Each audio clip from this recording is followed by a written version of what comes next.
Hey everybody, Tempo Crazed here. Ah, so I'm doing something crazy. Just I'm playing around here a little bit with some watches, and so oh yeah, that will work there. Anyway, so the deal is, I have two watches here, two Timexes. The one Timex though has a bad movement. So what I've decided to do here, let me pop up the scope for you. I got to do this too. I got to try to clean up this crystal. That crystal's been beat up. That'll be a little ASMR for you.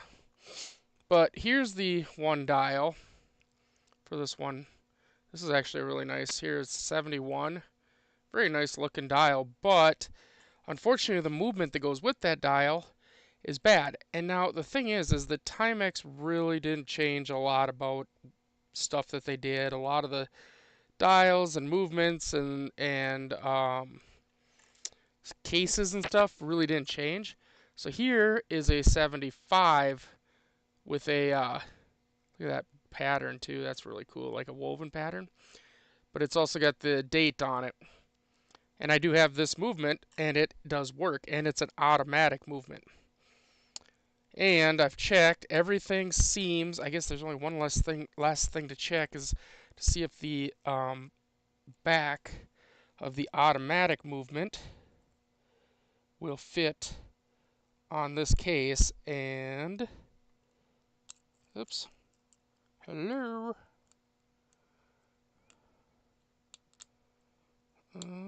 Maybe, maybe not. Uh-oh, I ran into my first problem. The problem is that the automatic movement needs a little bit of extra room here, and this one doesn't give that extra room. The dish in it, and this fits really nice here. So now I come down to I have two choices. I can either because I don't have to run the automatic part of this movement, so I could just put that in this case without the automatic part, or nothing. I mean, really, I guess I only have one choice, or I just don't do it. I was looking around to see if I had another movement, another Timex movement laying around that I could use, but I can only think of one, and it's not working right now. Well, it works. I mean, it works great. It's just I can't. The stem isn't. It has a different lockdown for the stem, and I don't like the different lockdown. It doesn't work very well. Well, yeah, it's a pain in the butt. Let's put it that way. I don't know if 800 grit. That's usually where I start at when I do these crystals. Is 800 grit. I don't know if that's going to be enough to get these scratches out. I guess we'll see. Let's start there. Let's start with just see if we can maybe get these scratches out of this first. Oh, I can feel them too. Oh.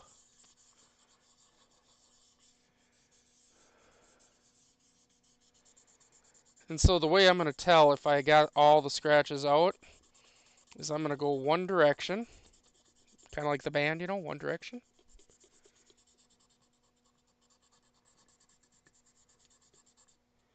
And then as I'm going along, I'll just kind of wipe it off here, and I'll look for those scratches going that direction that I was going. And now you can see these other ones. Look at how deep them are. Ooh, I don't know if I'm going to be able to get them out very easily.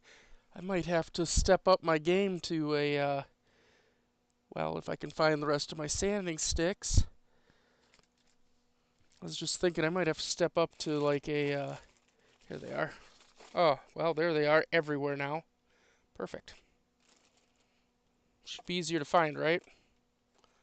I found two 800s. I'm already using 800. 800's not going to do it. There's 600. I'm looking for a 400. There's a 400. Apparently I forgot to close the bag that all my sanding sticks are in. Alright, so we'll go to 400. Look at them things. Look at them scratches. Holy heck. So I did have a coin stream tonight on Whatnot. That didn't go very well. We are removing a lot of material here. These scratches are deep. Yeah, that did not go well at all. All people wanted was bullion. They really didn't want any coins. I don't know. Maybe I should start auctioning on YouTube. What do you guys think? You think that Chuck or Eric could help me out with getting that set up? I've never done that before, so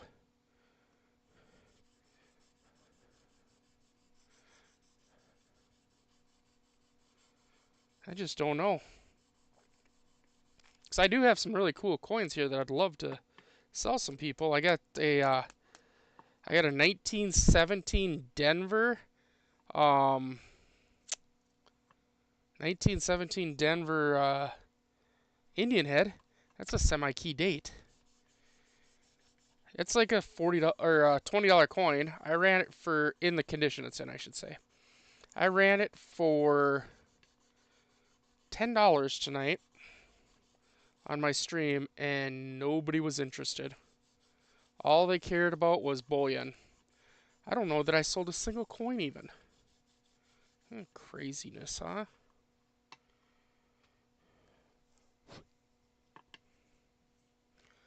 Well, it's starting to look like we're getting through all these deep scratches. I gotta go around this edge just a little bit. We got some really deep ones in here. Then we're gonna have to go to 400 next. I mean 600 next. We're at 400. We gotta go to 600 next to take out the 400 grit scratches. So, you know, we'll work our way up.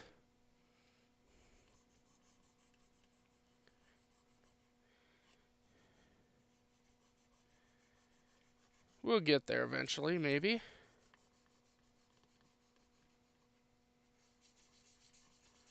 We're going to kind of give everything a little bit of a once-over here. Look at them deep scratches we're putting in. Holy crap. Got to put in them deep scratches just so we can get to the point where we can take out them deep scratches and go a little bit finer, and a little bit finer, a little bit finer. Now we're at 600 grit.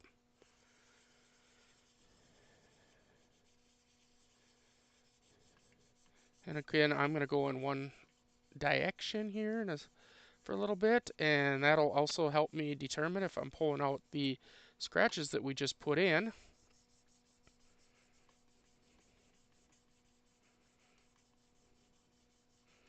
And if we got all the other scratches out.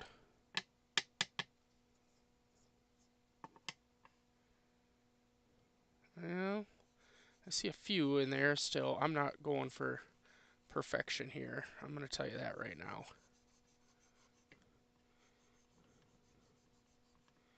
These are watches I sell. I don't keep any of these.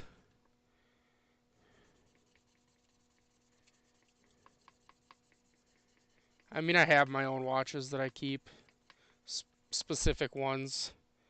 Like I picked up a Citizen Blue Angels edition watch, like an OG one of the original ones. The other day, you know, that's a nice watch. How are we looking? I think we're looking pretty good now.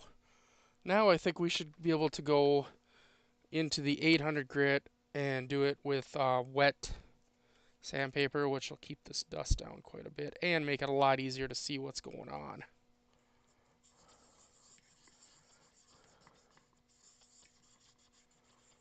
I need to get some better or some more variety of wet sandpaper to use when I'm doing this stuff.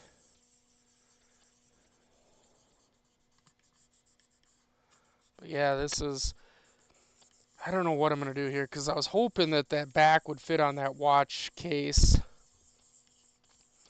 to do that.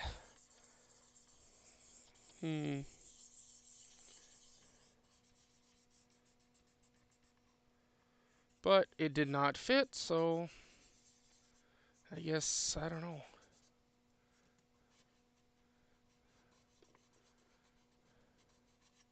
I may just put this watch back together with the parts that don't work and sell it as is with an issue. I believe it's the balance, or the hairspring for the balance is what I should say, and I'll point that out here when I get to it. I'll point out what I'm talking about when I get to that point. That's looking a little better. Alright, now we should go to 1000 grit.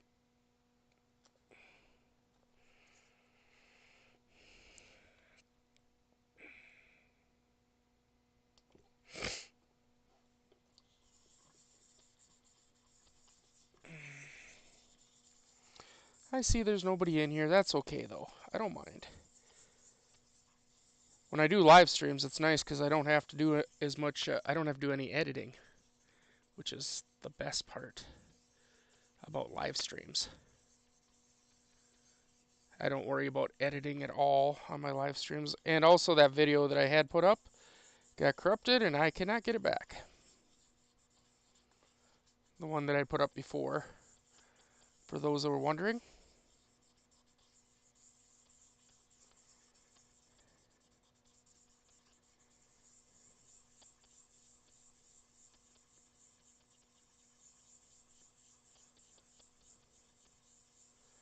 But yeah, I was really hoping to get this watch up and running today. I think I got another one up and running, and I have another one here to work on.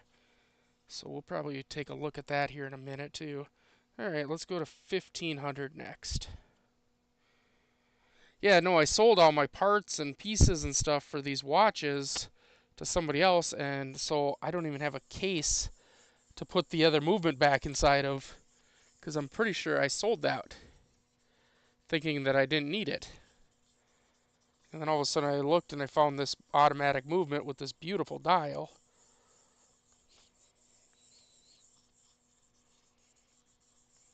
And the guy that I sold everything to hasn't been into my streams for a while on whatnot, so I can't even see if he's, or try to sell him the rest of the stuff.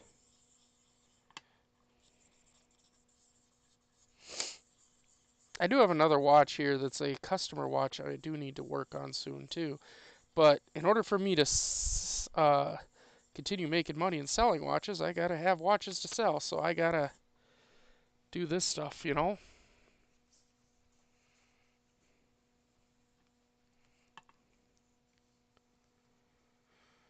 Oh, it's already looking a lot better. Even though it looks like crap, it looks a lot better.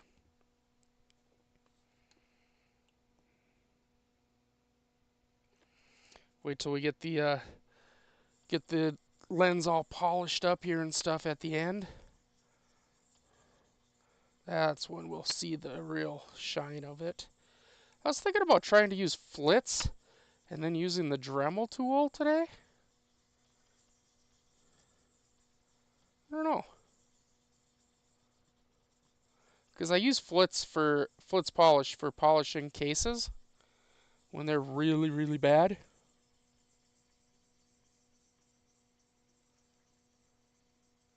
Again, this crystal doesn't need to be perfect. Mostly because I'm not sure what I'm going to do with this whole thing. Okay. Well, that was 2,000. Now, I don't have a 2,500 in the wet, and I'm not going to bother going back to dry. I'm just going to jump right up to the 3,000 that I have. It's a brand new piece. So it should cut in there pretty good.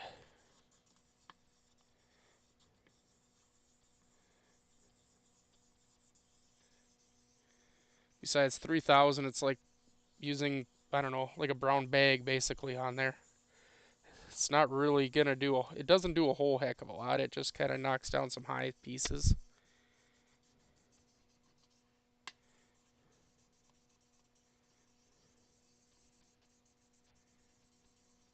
Anyway, this is how I do my lenses or my crystals on my watches if I don't have one to replace it, or if it's just a watch that I'm just trying to move quick. This is how I take care of them or deal with it.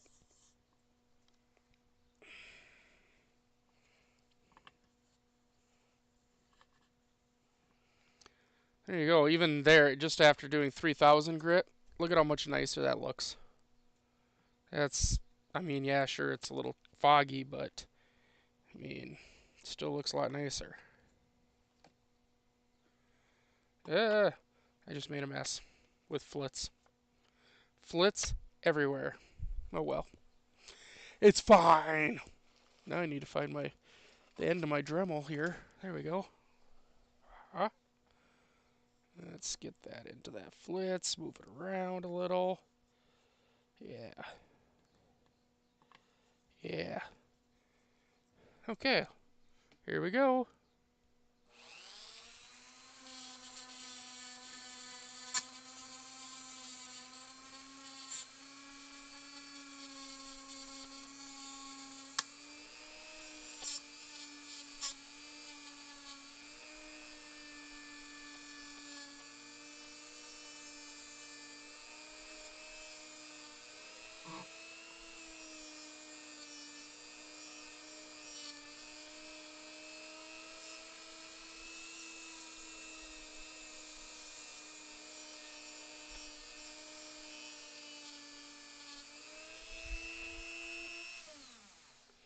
And that makes way bigger mess than what the other way would, but you know what?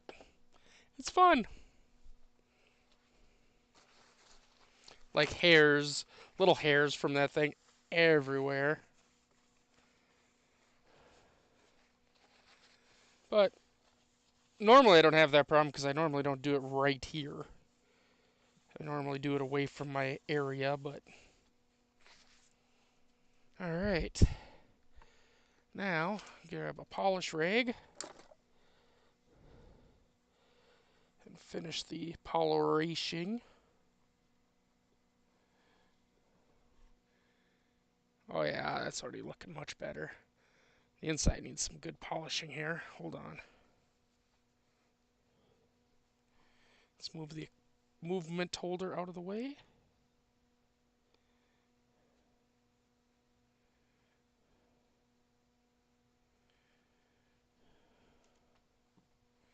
Grab the movement pad. And then I just want to put my big old finger right on top of the lens. That's great. Or the crystal here. Well, let's see. Besides a few hairs because of, my buffing wheel. And now, of course, my fingerprints all over it. But I'd say that looks a lot better. It's not perfect by any means. But it sure looks a lot better than what we started with. Look at that.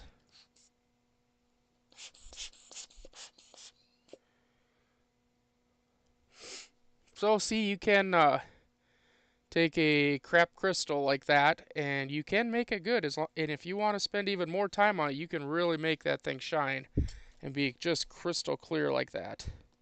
It's, it just depends how much time you're willing to spend on it. Now the question is, again, what do I do? I kind of want to keep this as an automatic, I think. So I think I'm just going to shove it back in the box, or in the thing here. Oh, that really sucks. I don't know. I'm going to have to search and see if I do have a case for this thing, because this one is so nice.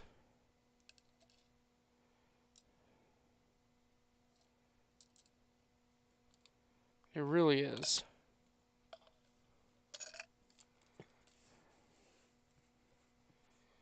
And I just can't...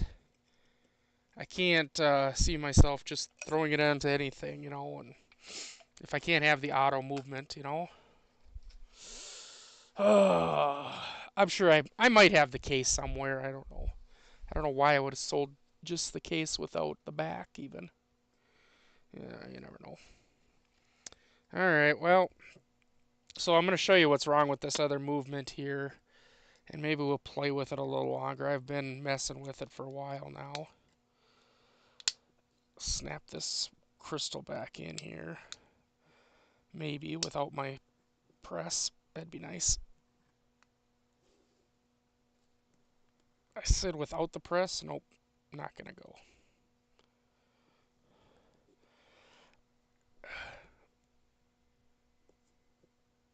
Well, that'll have to go into the press to get finished up here.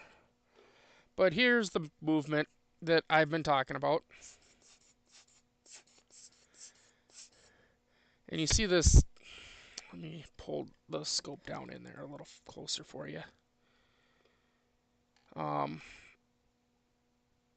see all these little kinks and stuff in that wheel right there?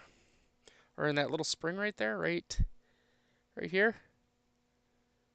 Well, you want that to be as smooth as possible for one. Also, all these little bands are way too far over. And so by it being this way, it's just not running correctly.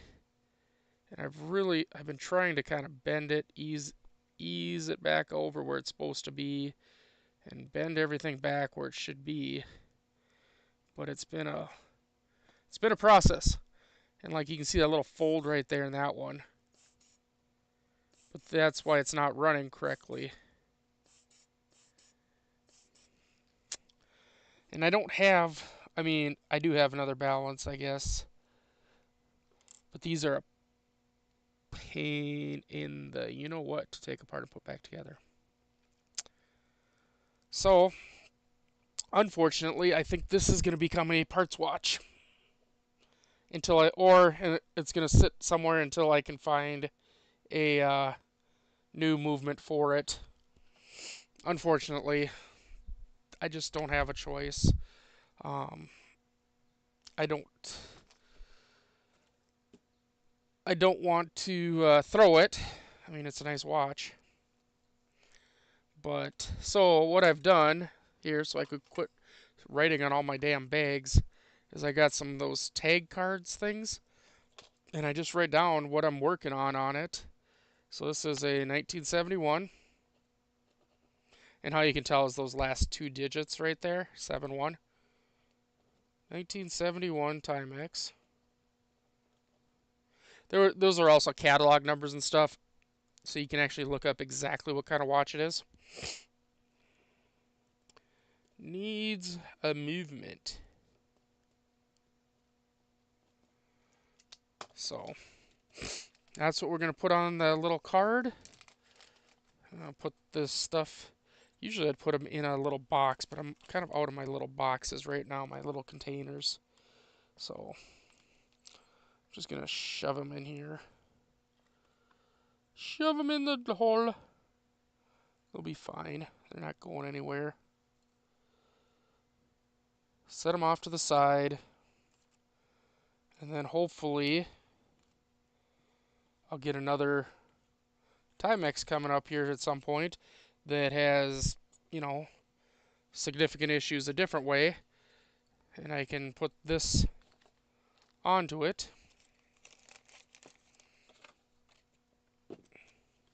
Or this deal here.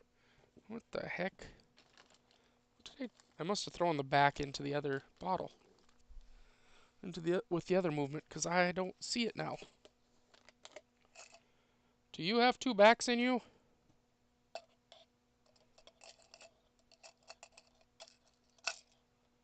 You do.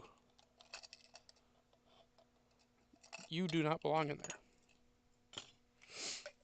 This one's in a pill bottle with a wide mouth. Very safe. Alright, so let's work on a customer watch for a little bit. Oops, I forgot to put the card in there. Ah, look at me. All over the place. Should I work on a customer watch? Maybe not. You know, when I work on these customer watches, the thing is I gotta concentrate so much. Although there's nobody in here, it's not like there's anybody going to be talking to me. Um, Great. I got this. There it goes again. I got this Gruen Precision here, or Precision by Gruen. It's a lady's watch. I had got it going, put a battery in it, got it going and stuff, but now it keeps stopping.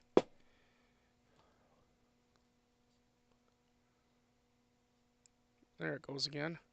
I need it just to run for a little bit. Once it runs for a little while, then it'll. I put a little oil in there. You can do that on some quartz movements. Put a little oil on there, get them running.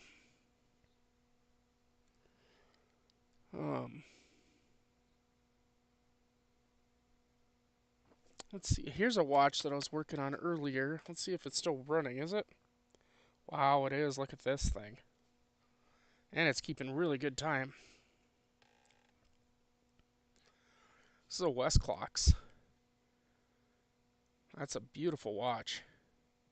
The case is a little beat up and stuff, but man, that is a nice watch. Self-winding. I'm glad that's still running. Well, I guess nobody was interested in watches today, so that's fine. I just wanted to do a quick jump on here, so have a good one, everybody, and I guess we'll catch you on the next one.